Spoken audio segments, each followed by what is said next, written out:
Hello. So today we are going to solve coding challenge CodeShip Starter 109. So in this problem, in this video we will solve minimum jar problem. So in minimum jar problem, we are having one array, and you have to calculate the jar of all the element in such a way. Your task is to minimize the jar of all the element. But the array is already given, so you will think how you will minimize the all group of the jars. So you have two options. You can remove one element from the array in such a way. If you apply jar on the all the remaining element, your jar will be minimum. If you don't want to remove any elements, then you have that option also.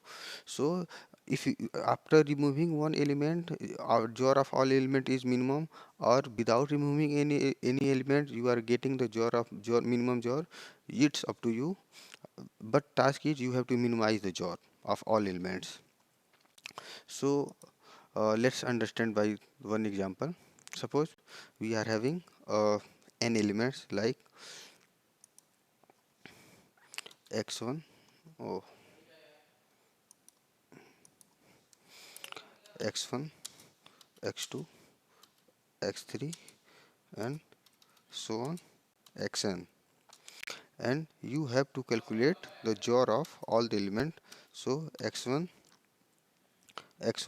jar, x2 jar, x3 jar, and so on. So, and if you want to remove one element from the set, and then you are getting the minimum jar, then you can do that also. Yani, that means you are having two options. Other, if you want to remove one element, you can remove. Otherwise, if you are getting minimum jar of all the elements without removing any element, then you can choose that option also. So how can we proceed in that question? So jar having one property. The property is, if you apply x, if you are applying x, x jar y, and again you are apply jar of x, then you will get y. That's mean jar of the same element will be 0, and jar with 0 with any element, that's mean 0 0 jar y is equal to y. So if you apply jar with 0 with any one, then you will get the same result.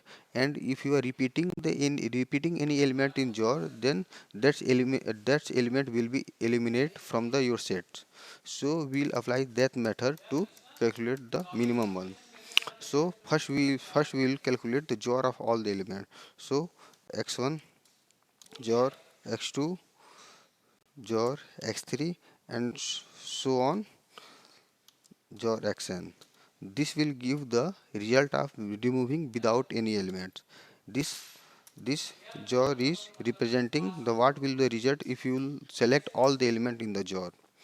So that will be one option. After that we will try to calculate jar by removing one and one elements. Suppose if you want to calculate what will the jar, if we will remove x from the set, or what will the jar if we will remove x2 from the jar, and so on. So for that, if you want to calculate what will be the jar if you don't select x1 in the set, then simply return jar, jar of all the element with jar of x1. It will give you result what will the jar if you will not select x1 in the set, and so on. You can calculate the what will the result if you will not select one particular element in the set in applying the jar of all elements. So that's the key idea. So here I have solved that question. So first in first iteration, we are having one variable x. It will store the jar of all the elements. So in first iteration we will take input of that points, and each element while taking input we will make jar with the result one x1. So after this loop we will get the jar of all the elements.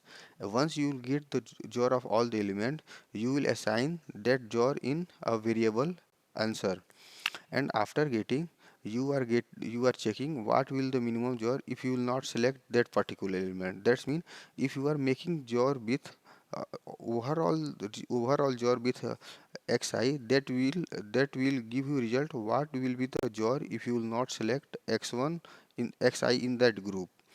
So on that method we will calculate the jar by removing all the elements one by one, and we are not disturbing the x1. X is after each iteration x is having the jar of all the element without removing any element. So you are not disturbing the x.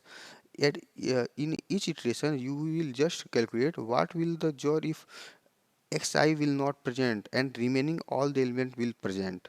In this method you will calculate for each element if that particular element is not present in the jar, in not present in the group, what will be the result, and simply return that answer. So that's the simple code for that. Thank you.